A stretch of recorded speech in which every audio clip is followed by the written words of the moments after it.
Good morning, dear viewers. So in today's video, I'm going to be teaching you guys how to make pixelated textures. So there are four apps that you can be using to create your pixelated textures, but today's focus is on the following three: Pixel Art, Blockbench, and Photoshop. So let's begin with Blockbench. First, set the name for your block, and all you have to do is just add a cube, and here create texture. You can change the pixel density based on how much detail you want your pixel art to have. Usually 64 is good enough if you do not want it to be too detailed, but if you want to add more detail, then you can go for 128 and 256 as well. So how do you navigate around the workspace? You can move around with your right mouse button and rotate with your left mouse button. Now you can also lock your camera into different axes from down here, but the problem is once you have locked yourself into that angle, you can no longer rotate your camera using the left mouse button, and so you have to just slightly rotate it from here, and now you can continue doing your work. Now you can open the paint to start painting your texture, and you can change the brush size from up over here and the color from here, and start painting either on the block directly or from here. And you can also increase softness. So the higher your softness is, the less solid your color will be.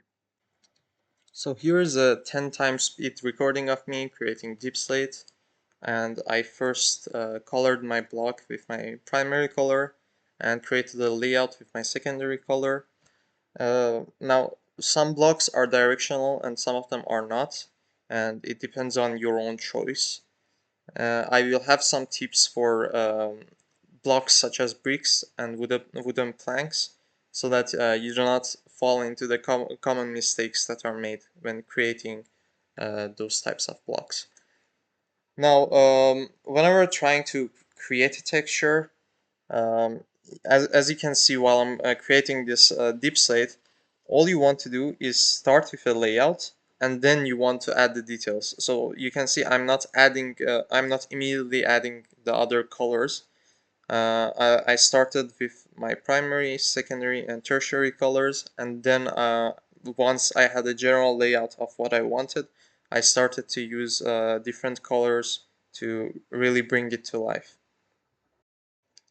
So this is what makes Blockbench more preferable than the other two apps, and you can basically press on the copy brush, hover the texture you want to copy, control left click, and then hover the place you want to paste it, and then just left click to paste that texture.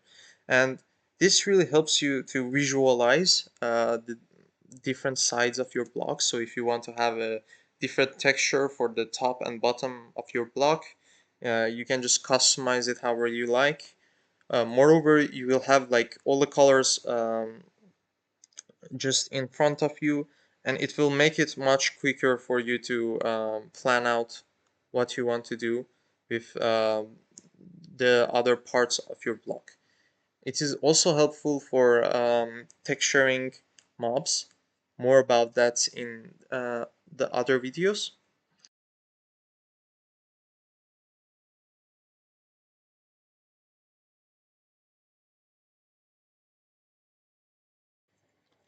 Now to export the texture, all you have to do is press Ctrl S.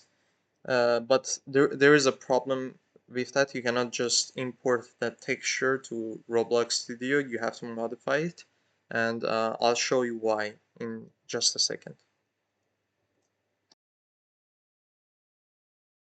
Now, obviously, if you're going to just import your mesh and your mesh ID, you're going to run into this problem where when you try to uh, resize. And so what happens on the normal textures is whenever I try to resize it, it's going to repeat that texture for the next block. But in this case, it's just going to resize the mesh and the image. As you can see here, it's just stretching the texture. So all you really have to do is just open your texture and just resize it to just show one of the sides. So what you want to do now is you want to create 6 textures for the 6 sides of your block, and you want to adjust the studs per tile U and studs per tile V based on the dimensions that you want your texture to have. And so past those dimensions, you want your texture to basically be repeating itself. And once you have done that, all you have to do is just paste the texture ID onto the sides that you want that texture to be on. So here's a recording of me just creating another texture within Blockbench, and I have already placed my primary color, and I'm creating layout of how I want things to look with my secondary color. Now, a problem that you might run into is everything might just look too repetitive. I mean, even for me, things, as you can see, I'm modifying things all the time. And the thing is, whenever you run into this kind of problems, what you have to do is just erase whatever you think is ruining your work and just restart. You can see me experimenting with different colors as well. But once they don't work out, I just get rid of them. I don't try to make them work with the things that I have. Now, another problem that you might have ran into is whenever you import your texture into Roblox Studio, it's at lower resolutions, and so it just looks weird. So what you can do is just open your texture within Pixelart, resize it to a higher resolution. Usually 1024 works, but if you have larger blocks, then you'd like to resize it to higher resolutions. And then you can just export your textures, and it should be alright once you import it within Roblox Studio. Now, pixel art is essentially the same as Blockbench, how you create the textures, except for the fact that you can only create textures for cubic blocks. So if you want to have, I don't know, something like a fence and you want to texture it, pixel art is really not a good option for it. Moreover, Blockbench is generally better for texturing because you can create different textures for different sides of your box, and you can have everything in one spot. Now I only have one recording of me working with Adobe Photoshop, and it's generally because working in Adobe Photoshop is a little bit more tedious, especially if you're trying to create pixel art, because if you're trying to create more detailed textures, then I definitely recommend using Adobe Photoshop. But in general, it doesn't really work because even if you create your own customized brush, it really doesn't help much because there are going to be spots in the middle where you're going to be feeling like as you can see here. I am constantly trying to go in a straight line, but it's still feeling spots that I don't want it to feel. So for pixel art, I do not really recommend it. I will show some of the other textures that I have created alongside this, and you'll be the judge of it. Maybe you want to create less pixelated textures. If you want to do that, then I recommend using Adobe Photoshop. But otherwise, it's better if you use the Blockbench and pixel art. Okay, so quick tip before we get to the ending of this video.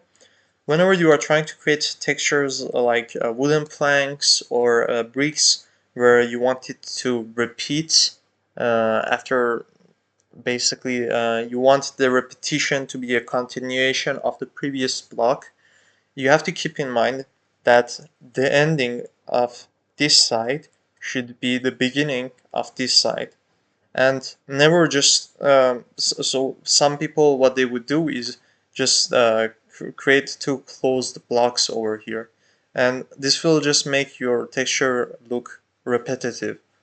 But you can really enhance your textures by doing this simple thing. So this is the last tip that I have for you guys, and it is to create blocks that complement each other. And this is because you can create gradients within the block itself and gradients between blocks. And that's really what makes your builds stand out, especially if you're using pixelated blocks. And yeah, that's it. This is a clip of me building the main castle. Also, here's a showcase of the castle itself, and I just decided to show it, to show that, just showcase how I have used the gradients and natural lighting. So, what is natural lighting? These are basically emitting light, um, so it doesn't just look like the lighting is coming out of nowhere. There's like a purpose to where the light is coming from.